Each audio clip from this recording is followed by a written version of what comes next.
Hey guys, today we're going to talk about a book that belongs on every female's coffee table.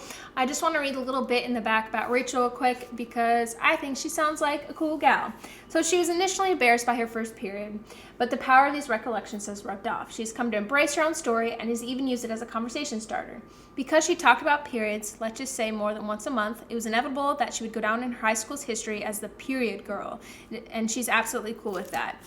I feel you, girl. I definitely didn't talk about periods in high school because I didn't get mine until late freshman year, and I am definitely probably known as the period girl around my group of friends now, so I feel ya. It is just simply first period stories that spans across generations, across, I think, continents as well, and it really got me thinking when I first read it. I've always, not always, since kind of getting into menstrual health and all that, I've been very open with periods. I love talking about them, the menstrual cycle. I think that's great. But this book really, it made me think about my first period. I think I shared it maybe in my first period video. If you haven't watched that video, I'll link it down below. But it made me think about my first period. It made me ask my friends about their first periods, my sister, my mom, and it's the thing that is so powerful about this book is that these stories are all vastly different, but yet they have this one common thing, and that is a girl's first period.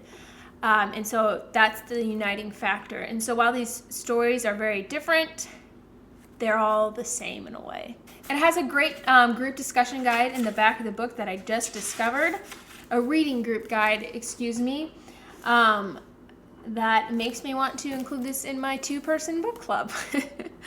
So I challenge you to go out there, share your first period story with your friends, with your sister, your mom, or any females in your life, and ask for their first period stories.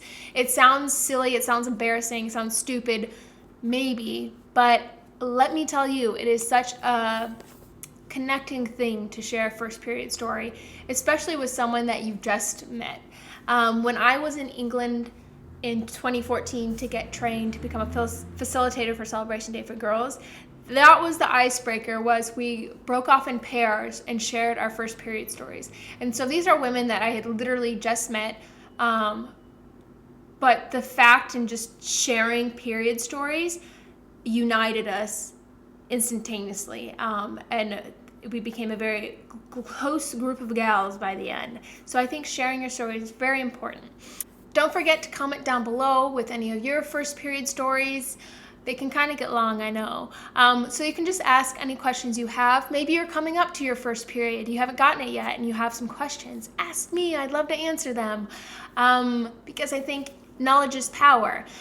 Don't forget to subscribe, and until next time, I'll see you guys. Bye.